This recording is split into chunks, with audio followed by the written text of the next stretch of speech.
ketika Daud diurapi Tuhan, banyak orang melihat bahwa yang harus dinaikkan adalah si Eliab gitu. Tapi Tuhan melihat hati. Nah, ketika gue melihat si Edwin dan si Elia Miron, ya gue sedih gitu loh. Di podcast besar, lo tidak bisa menunjukkan kedahsyatan Tuhan. Oke, lo bisa ngomong pertama, tapi ketika lo diuji dalam satu badai, lo diperhadapkan dengan Donditan, harusnya dulu kesempatan mukulin Donditan sampai hancur. Tapi ternyata si Donditan malah nggak bisa lo Menguasai apa-apain. panggung ya, menguasai. Menurut gua standarnya harusnya kalau orang yang gua ajak dia setidaknya punya gaya seperti gua, yaitu penghancur. Nah, dia tidak jadi penghancur, dia jadi orang teman ngobrol yang baik. Kalau Ya. gua kan beda, puk langsung kebelah kepalanya. Kalau dia tidak, Enggak. kayak orang pacaran. Yang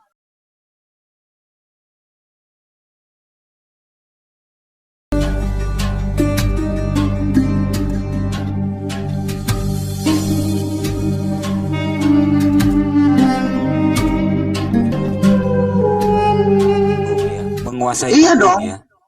Iya, kalau gue sama Donditan, lu lihat, gue banyakkan ketawa kan. Walaupun Donditan pun sampai ngedit video gue yang 8 jam dijadikan cuma 1 jam gitu. Tapi bagi gue nggak apa-apa. Yang penting gue tahu apa yang sudah terjadi. Nah gitu. Nah makanya Donditan sama Zakir Naik ya cuma dua ini yang harus memang gue selesaikan di Indonesia ini. Ya kan? Ya, Karena kalau Bang Cuma sudah tidak akan mau berdebat sama gua, karena dia kan udah bilang saya tidak akan mau berdebat kalau tidak sama penghujat. Bentar. Menurut penilaian Bang Luga, apakah si Edwin ini itu apa ya, babak belur atau Koh Donditan yang babak belur di podcast itu menurut Bang Luga? Menurut gua standarnya harusnya kalau orang yang gua ajak dia setidaknya punya gaya seperti gua, yaitu penghancur. Nah, dia tidak jadi penghancur, dia jadi orang teman ngobrol yang baik. Kalau gua kan beda, puk langsung kebelah kepalanya. Kalau dia tidak, Enggak. kayak orang pacaran. Yang saya tanya di podcastnya Dr. Richard Lee itu, yang babak belur itu sebetulnya siapa menurut penilaian Bang Luga gitu loh? Ya menurut gua si Edwin nggak bisa melawan Donditan secara gilang gemilang. Memang ada perlawanan, tapi dia tidak bisa seeksis siapa yang gua harapkan gitu loh. Kenapa? Karena si Edwin ini masih berada di dua kubu. Dia setengah karismatik, tapi dia juga setengah ortodok. Itu yang membuat dia jadi terikat, jadi kaku dia. Kalau maunya gua kan mau tarik dia dari ortodok. Oke bang, aku juga ngakuin Bang Luga Nabi. Nah maksud gua itu dia harus sepenuhnya. Karena kalau lo sepenuhnya, lo akan terbebas dari ikatan-ikatan doktrin dan lo juga tidak akan terikat dengan ancaman dan teror Sophie Atul dan kawan-kawan PhD King. Ya kan, dia kan selalu podcast kan di roomnya PhD King, karena PhD King ini juga sudah mendoktrin dia harus ngikutin standar peraturannya mereka. Dan mereka pun kubu yang membenci gua. Nah sehingga Edwin ini yang tadinya sudah mulai benar, udah gua ajak lo ke Farik Naik lo. Itu udah satu terobosan lo, gua yang ngajak dia. Nah maksud gua, ketika lo gua ajak ke Farik Naik, harusnya lo makin naik, jangan lo makin turun. Nah ketika dia dikasih kesempatan berhadapan dengan Donditan di Richard Lee, harusnya dia bisa jadi pemenang, tapi ternyata dia tidak jadi pemenang gitu loh. Dia hanya jadi sebatas teman-teman ngobrol. Nah makanya gue itu, ya gue sangat sayangkan itu. Karena dia kenapa? Karena dia abu-abu, berdiri di dalam gelap dan juga berdiri di dalam terang. Makanya gue SMS dia kan, gue telepon dia nggak ngangkat lagi. Nah maksud gue, inilah yang mungkin dia menyangka Elia Miron itu akan menjadi sosok yang akan maju ke depan, tetapi ternyata tenggelam. Ya, kalau seandainya Elia Miron ini bisa maju terus dan mengalahkan Donditan, mengalahkan siapapun, cuma disikat terus, ya gue juga nggak bisa ngapa-ngapain. Tapi kan ternyata kan nggak bisa kan? Kan naik sebentar, tapi kan sudah tenggelam lagi. Viral akan penistaan tidak menjadi ukuran seseorang itu jago berdebat. Contohnya Paul Jang. Betul. Contohnya Saifuddin Ibrahim viral dikejar sama Interpol. Tapi apakah mereka menang dalam berdebat? Tidak, ya kan? Nah, maksud gua, Hanya Luga yang pantas ya, Luga ya. Harusnya Luga lah yang diundang, karena Luga lah kalau dibilang peringkat 1 untuk pendebat Kristen untuk saat ini kamu gitu. betul. Itu siapa yang kasih peringkat 1 itu, Bang Luga? Tuhan Yesus yang ngomong sama gua. Kamu tuh debater nomor 1 di dunia. Masih lah ya. Pokoknya selama Luga masih hidup sampai sekarang masih Luga ya. Kalau besok ada yang lain ya kita nggak tahu. Tapi untuk saat ini masih kamu. Ya, satu-satunya yang menantang Zakir Naik di dunia ini kan cuma gua. Baik Christian Betul. Prince, baik semua nggak ada yang berani nantang. Cuma gua doang satu-satunya. Betul, Jul. Betul, Jul. The one and only, satu-satunya. Berarti kan dan Zakir Naik pun tiba-tiba dia mau dan dia udah setuju. Dia minta gue bikin yayasan dan menyiapkan minimal 10.000, dan ini yang lagi gue Kembali ke ini, persiapkan. Bang Luga. Kembali ke Edwin sama Koh Donditan. Nah, harapan Bang Luga seharusnya si Edwin ini bisa melibas Koh Donditan gitu ya. Tapi Betul. faktanya kebalikannya, si Edwin malah jadi ayam sayur atau gimana menurut Bang Luga? Iya, makanya kan saya bilang ketika kita berdebat itu, kita itu harus gimana ya? Memang harus ada keberanian. Kalau dia kan gue lihat kan masih sebenarnya dia bisa juga, tapi karena gue lihat dia masih dia dukung gua tapi dia juga dukung Sopiatul, itu yang membuat dia jadi apa ya, seperti patung gitu loh. Jadi omongannya itu tidak bisa bebas, tidak bisa lepas. Nah, setiap orang yang berada di dua kaki itu akan lemah gitu. Makanya ketika gue lihat dia maju, Elia Miron juga nggak datang, ya udah tamat lah cerita. Walaupun dinaik-naikin juga nggak ada dua alam, gunanya. Luga? Dua kaki atau dua alam nih? Ya dua alam lah. Oh, dua alam, manusia dua alam lah ya. Iya. Oke. Dan itu kan si Lidara kan dengan segenap kekuatannya dan segenap kekuatan boolnya kan sudah ingin mengkultuskan Elia di the one and only. Udah, wah ini udah manusia setengah dewa, si Lidara ngomong gitu. Ini gua bilang manusia si tolol, si goblok ini. Jangan gitulah. Jangan gitulah. Iya, maksud Jangan gua kan juga dulu dia kan maki-maki gua kan. Gini Bang Luga, ya meski bagaimanapun si Lidara ini kan tetap saudaranya Bang Luga sebagai seorang Kristen. Bukan, dia bukan saudara gua karena dia mengatakan gua nabi palsu. Oh, gitu ya. Iya. Jadi dia menolak gue sebagai nabi, dan yang memproyeksikan si Elia juga si Lidara kan.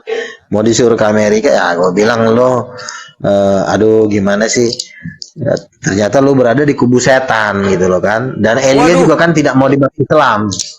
Elia tidak mau dibaptis Islam. Elia juga tidak mau membayar perpuluhan. Jadi memang udah pasti ke neraka, guru-guru palsu.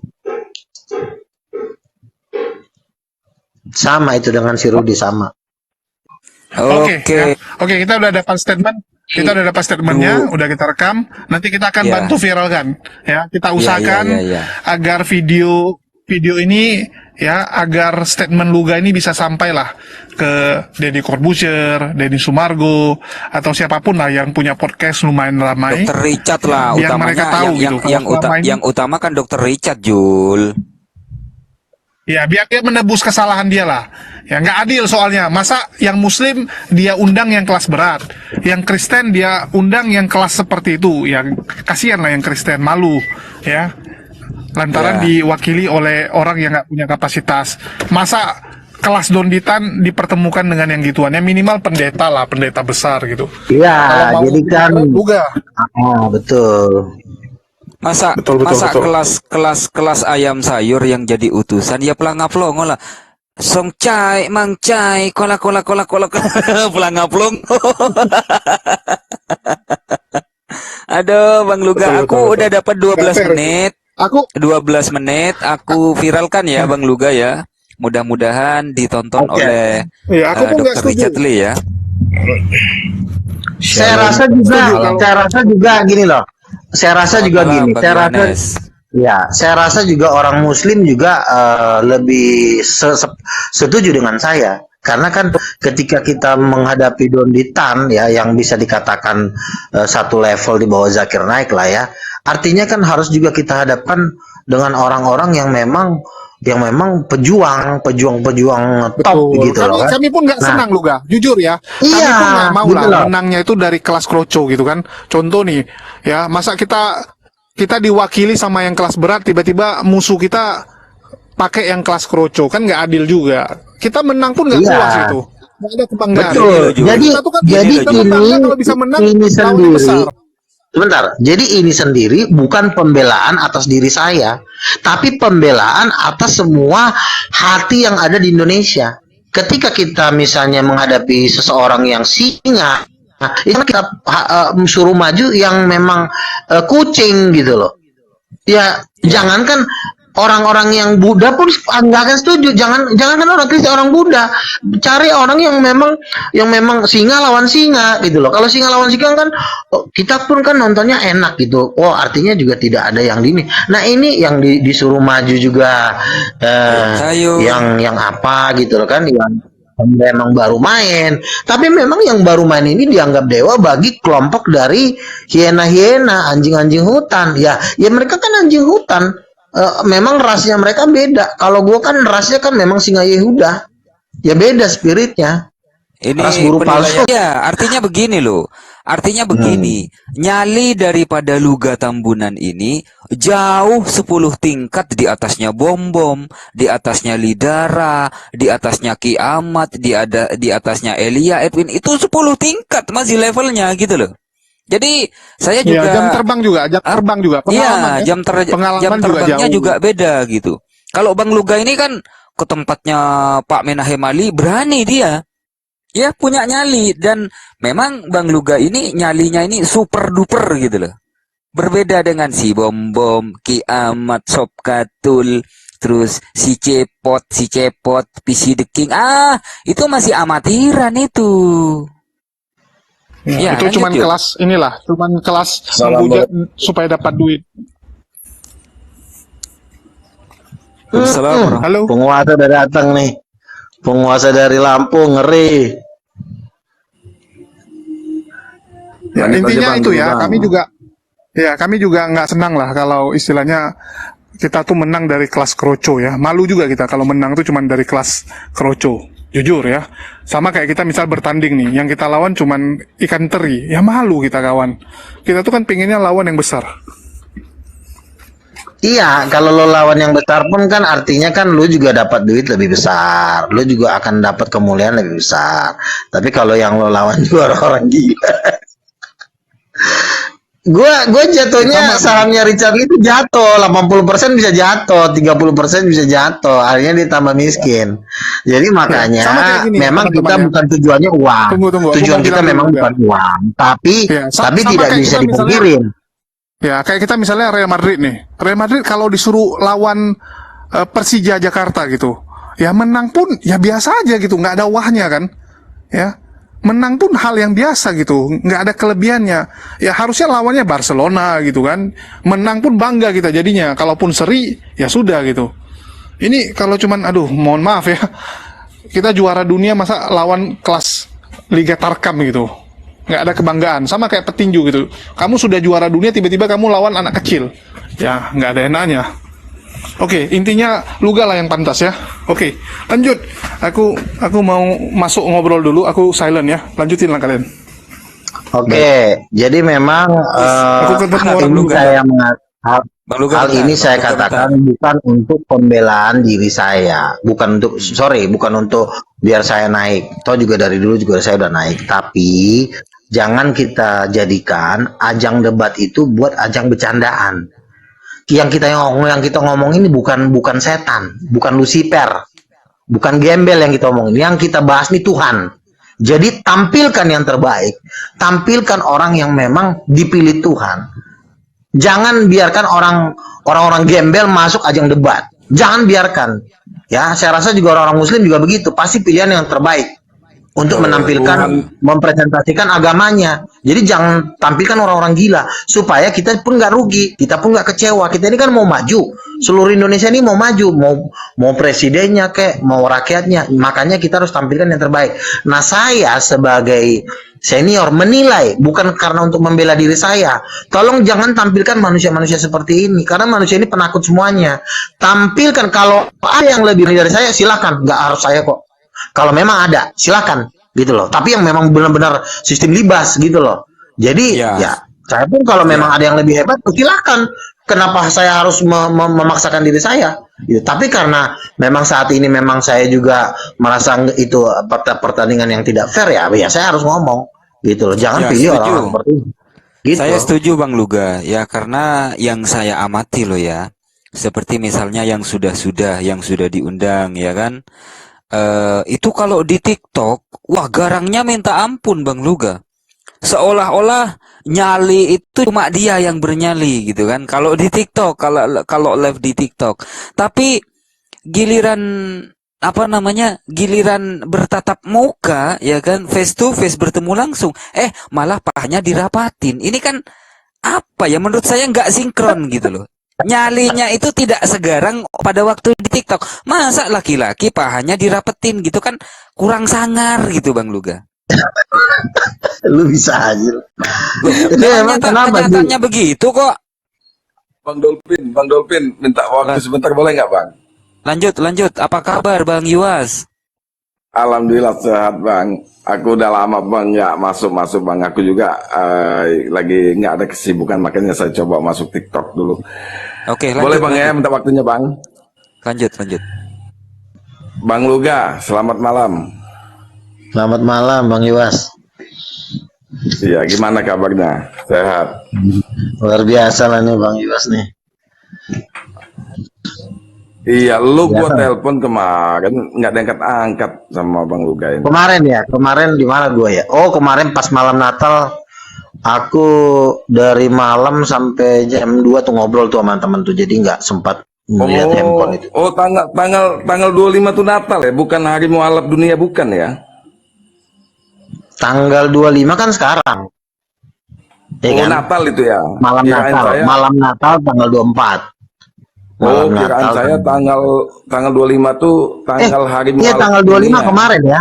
Karena kemarin gua Iya. di rumah terus gua tidur aja seharian sama buka handphone, istirahat dulu kan karena malam Natal aku tuh begadang, jadi ngantuknya bukan main. Jadi ingat ini loh Bang Alyubi, ingat kita main di Zoom dulu ya.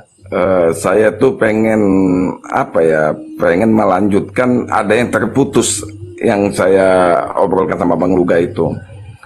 Jadi menurut Bang Luga itu slogannya Kristen itu seperti kayak dunia ini ya? Betul.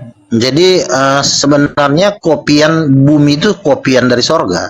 Ide-ide yang ada di bumi itu semuanya tuh ngambil dari sorga. Seperti misalnya meja, kursi, mobil, motor sebenarnya udah ada dulu di sana. Di sana dulu ada, baru di bumi baru dibikin kelanjutannya. Jadi semua tuh ada di sana dulu. Gelas, Oh, piring, gitu. garpu itu udah ada di sono Pak, udah ada. Jadi sebelum bumi ada garpu, sendok itu udah ada di sana. Kita Oh, cuma gitu. kopian. Iya. Oh, terus pijakan Bang Luga mengatakan itu ada ayatnya nggak Bang?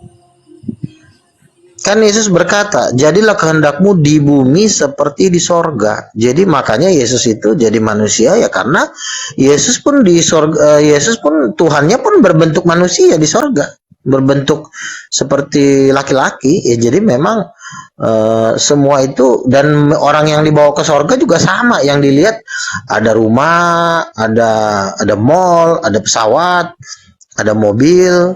Ada semua di sana, Nah, bahkan di sana lebih modern.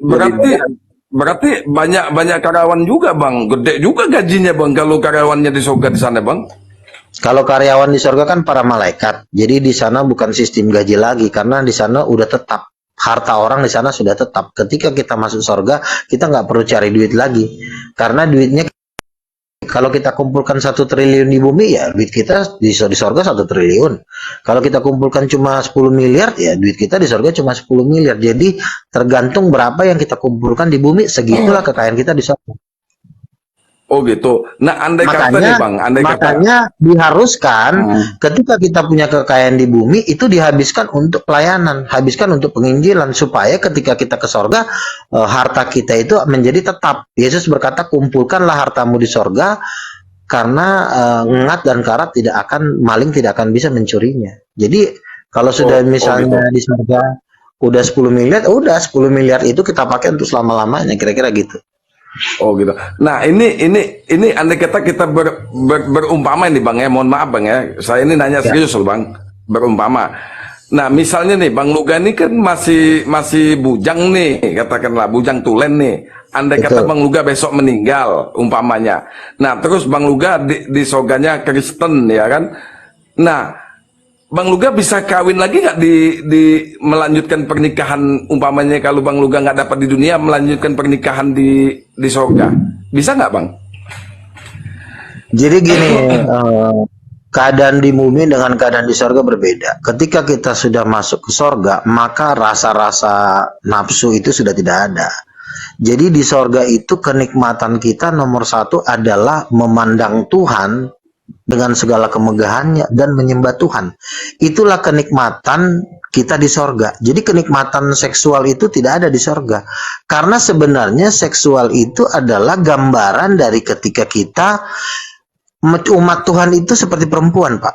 Umat Tuhan itu seperti perempuan, dan ketika perempuan ini menyembah Tuhan, perempuan ini menyembah suaminya, berbakti kepada suaminya dalam pujian dan penyembahan, itu adalah seperti orang berhubungan intim. Jadi ketika, apakah di sorga ada seks? Ada, tapi seks secara rohani.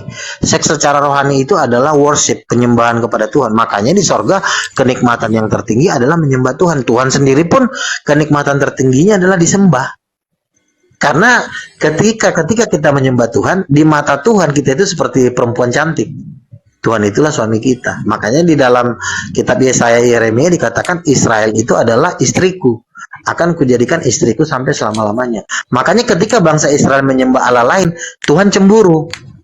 Engkau telah berzina dengan Allah-Allah lain, kata Tuhan gitu. Seperti itu. Bentar, Bang Yos. Aku tertarik ini. Bang Luga ini kan laki-laki, terlahir di dunia ini kan sebagai laki-laki. Kalau nanti mati lalu kemudian masuk surga versi Kristen ya kan, masuk surga versi Kristen, berarti Bang Luga ini berubah jadi cewek dong di surga. Bukan, Bang. Kita ini Gimana tetap jadi maksudnya? laki-laki, yang perempuan tetap jadi perempuan. Tetapi ketika kita menyembah, kan bersama-sama tuh menyembah. Menyembah itu kan sebenarnya memuja-muja. Sebenarnya kan seks itu kan juga sebenarnya pujaan-pujaan, tapi pujaan-pujaan dalam bentuk fisik. Iya kan? Misalnya nih, I love you, I need you, dicium bibirnya. Kan sebenarnya juga ungkapan pujaan. Nah, kita umat Tuhan ini memuja-muja Tuhan, melihat Tuhan dengan segala kekayaan dan tahtanya dan hidup yang kekal yang diberikan. Itu bagi kita udah puas, tidak ada lagi keinginan-keinginan untuk melakukan seksual dengan. Di sorga itu tidak ada seksual, karena kalau ada seksual justru malah repot. Karena nanti kita akan mengalami kesusahan. Harusnya kita sudah bebas, hanya cukup kita memuji Tuhan dan kita hidup kekal, itu udah terlalu enak hidupnya. Justru kalau ada seksual di sorga malah repot, Pak. Jadi kita jadi terikat, jadi seperti terpenjara. Nanti kita harus kasih makan bini, kita harus memperhatikan dia. Setengah kekuatan kita udah hilang. Makanya ketika orang di bumi punya istri, kan dia harus bekerja susah payah. Dia harus cari buat bininya. Memang enak pas mainnya enak, tapi pas setelah mainnya seperti Yuas kan, dia mainnya malam, siangnya dia banting tulang. Susahnya minta ampun, jualan apa gitu kan. Nah makanya di surga Tuhan nggak mau kita susah. Kita maunya kita memerintah sebagai raja dan menyembah Tuhan. Makanya itulah hidup yang menurut saya yang paling luar biasa. Justru kalau kita ngesek nanti malah tambah repot. otak kita jadi stres. Nah makanya kita di sorga ketika kita menyembah Tuhan, melihat Tuhan dengan segala kemegahannya, itu sudah cukup dan itu sudah lebih dari nikmat dari segala nikmat dibanding seks. Menurut saya Baik, seperti itu. baik, Tadinya juga baik. saya berpikir seperti Anda. Nggak ada seks, nggak enak ya. Tapi setelah saya pikir-pikir, Tuhan tuh bukan orang bodoh yang mendesain kehidupan kekal di surga. Apalagi kita hidup kekal. Baik, Bersama-sama baik, memerintah baik. sebagai raja. Itu jauh lebih dahsyat daripada ngewek-ngewek gitu. Silakan. Baik. Artinya menurut Bang Luga, yang laki-laki tetap jadi laki-laki, yang perempuan tetap jadi perempuan, gitu ya. Tetap. Iya. Meskipun suaminya tetap Yesus kelak di surga, gitu ya. Ya, suami Ya, secara baik. roh. Ya, baik. Nah, Kenapa saya terkait bilang ini, suami Bang. secara roh? Bang, gini bang. Kenapa saya Ya. bilang suami secara roh? Suami itu tugasnya ngasih makan. Ya. Bini tugasnya nerima jatah. Nah, kita di surga kan kita bukan ngasih makan Tuhan. Kita nggak kerja buat ngasih makan Tuhan. Kita yang dikasih makan sama Tuhan. Makanya kitanya yang seperti perempuan, Tuhannya jadi laki-laki. Karena kan yang ngasih hidup kekal Tuhan. Sama seperti seorang laki-laki yang ngebelanjain beli beras siapa? Suami. Yang makan beras istri. Yang makan tetap suami. Itu gambaran antara Tuhan dengan manusia. Manusia perempuannya adalah manusia, Tuhannya adalah laki-laki. Makanya semua belanja kita di surga itu yang kasih Tuhan. Rumah, mobil, kerajaan, kehidupan yang kekal itu pemberian Tuhan. Nah, kita Nah, sebagai istri tanda kutip secara rohani yang menerima dan tugas kita hanya memuji dan menyembah Dia. Kira-kira seperti itu. Dan nah itu ini jauh yang lebih menarik dahsyat. nih. Ini yang menarik, yang lebih dahsyat ini. Di surga ada rumah, ada mobil, gitu kan? Mobil mobil di surga kelak kira-kira sama nggak dengan mobil-mobil di dunia ini, Bang? Eh, saya sepertinya di surga itu cuma ada mobil-mobil termewah karena mobil itu cuma ada di Yerusalem. Itu surga tingkat yang tertinggi. Jadi di surga-surga bagian yang lain tingkat 3, 2, 1, 2 tuh nggak ada mobil. Jadi Ya jadi kelas-kelas memang inilah mobil ya, kelas-kelas kelas Ferrari lah menengah. ya. Yang di dalam satu penglihatan teman saya melihat saya itu di Yerusalem baru saya itu naik mobil Rolls Royce. Rolls Saya naik Rolls Royce. Royce. Jadi Made jadi in kalau Jerman Ferrari ya, mungkin ada tapi mm-mm. ya Iya, iya. Inggris kalau nggak salah Inggris. Nah, terus dengan masalah ini, Bang, kita nih kan lagi TikTokan, sekarang lagi live streaming ya kan? Itu bisa main TikTok, bisa live streaming juga nggak di surga nanti kelak nih, menurut Bang Luga? Bisa lah, bisa. Tapi Oh, bisa mungkin ya? live streamingnya udah lebih hebat dari sini. Mungkin apa namanya saya nggak tahu. Tapi yang pasti udah jauh lebih dahsyat lah. Oh, yang pasti lebih teknologinya itu di atasnya lagi kan Ya, gitu. bahkan di sorga itu katanya ya, ini salah satu kesaksian. Rumah nih dari satu ke kamar satu itu harus kudu naik mobil saking jauhnya dari kamar satu. Ini rumah bukan rumah antara rumah. Kamar dengan kamar satu dengan kamar dua itu kudu naik mobil saking besarnya itu rumah. Waduh, Iya, dari kamar satu ke kamar yang lain kudu harus naik kudu naik mobil. mobil Wih, saking besarnya itu rumah. iya. Jadi memang di sorga itu didesain itu memang besar-besar. Kalau bumi kan kecil-kecil. Kalau di rumah di bumi kan ya paling rumah pondok indah paling 1000 per 1000. Kalau di sana memang gede-gede banget rumahnya. Jadi bisa sampai kita tuh nggak bisa ngomong lagi saking karena nggak pernah ada kan desain rumah sebesar itu di bumi belum pernah ada. Jadi memang segala sesuatu yang belum ada di bumi ya tempatnya di sorga lah gitu. Karena sorga itu yang desain Tuhan sendiri. Kalau bumi kan yang desain masih kekuatan manusia ya. Jadi makanya sebenarnya semiliar kali kesenangan di sorga dengan kesenangan di bumi itu perbandingannya semiliar, luar biasa dahsyatnya. Makanya banyak sekali jadi orang gitu, yang ke Bang. sorga selalu ngomongnya saya nggak bisa lagi menjelaskan karena apa yang ada di sorga itu aku belum pernah lihat yang ada di bumi karena terlalu dahsyat desainnya besarnya luar biasa sekali Oke, Bang. dan itu Oke, Bang. Oke, anggaplah itu kan katakanlah kan pengetahuan Bang Luga tentang surga Kristen. Nah, saya dulu pernah bertanya sama Bang Luga menyangkut masalah tentang anak Bapak Roh Kudus. Kalau Bapak kata Bang Luga kan laki-laki tuh, kalau Roh Kudus perempuan. Itu gimana itu Bang ceritanya Bang? Itu kan terputus kita waktu di Zoom itu Bang. Iya.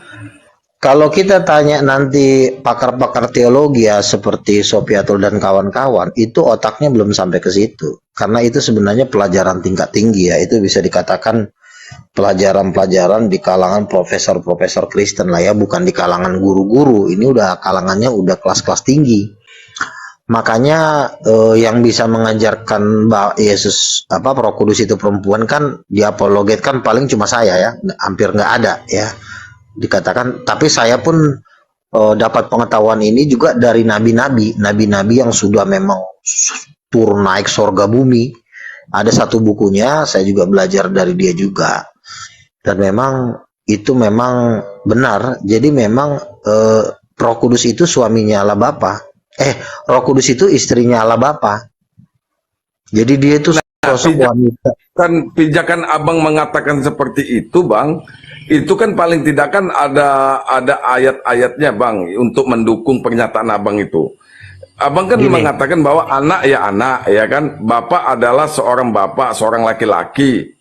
Kalau Roh Kudus adalah perempuan. Itu pijakannya kemana itu Bang, ayatnya Bang, supaya dia bisa nyambung gitu loh Bang.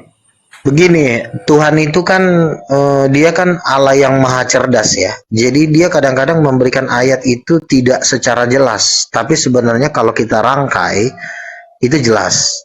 Tapi dia tidak akan mengatakan Roh Kudus perempuan, dia tidak akan mengatakan seperti itu supaya orang-orang bodoh nanti bisa memahaminya, karena untuk mengenal Tuhan itu hanya orang-orang pilihan, Bang. Jadi makanya di dalam kitab suci itu tidak ada ayat yang secara jelas berkata Roh Kudus adalah perempuan. Tapi kalau kita pelajari pelan-pelan, ini diperuntukkan hanya orang-orang pilihan. Contoh, ketika Tuhan menciptakan Adam, maka Tuhan berfirman, "Aku akan menjadikan penolong baginya," yaitu Hawa. Kata penolong ini menjadi salah satu kata kunci. Penolong itu selalu diidentikan untuk seorang perempuan. Tidak ada kata penolong diidentikan untuk seorang laki-laki. Nah, terus yang kedua, ketika Yesus mengatakan tentang Roh Kudus di dalam Yohanes pasal 15, Yesus berkata, "Aku akan mengutus penolong," seorang penolong. Nah, penolong ini kan identik dengan perempuan sebenarnya. Ketika Tuhan menciptakan Hawa untuk Adam, dibilangnya penolong. Terus kata yang kedua, penghibur. Sifat-sifat penghibur ini ada pada wanita, makanya ada istilah wanita penghibur, gak ada istilah laki-laki penghibur.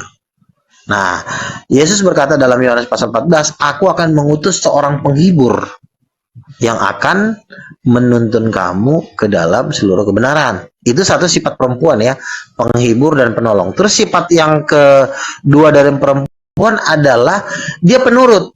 Roh Kudus itu tidak pernah memerintah Allah Bapa, tapi dia selalu diperintah oleh Bapa. Nah, dari sini kita tahu nih, sifat memerintah itu adalah sifat laki-laki. Biasanya perempuan itu penurut. Nah, dari situ kita tahu, makanya kita harus dianugerahkan kecerdasan yang luar biasa dari Roh Kudus. Kalau kita nggak dianugerahkan, kita nggak mampu mengerti hal-hal seperti ini. Sama juga dengan kita ngasih mutiara ke babi. Mutiara yang mahal ini jangan sembarang kita kasih ke babi. Babi itu kalau dikasih mutiara hanya untuk diinjak-injak, habis itu kita udah kasih mutiara, kitanya yang dikoyak-koyak sama dia. Jadi mutiara itu kita kasih kepada orang-orang yang mahal, yang orang-orang mau belajar. Jangan kasih ke babi. Nah, banyak orang Kristen, saya jelaskan tentang ini, yang ada saya diejek, saya salah ngasih nih.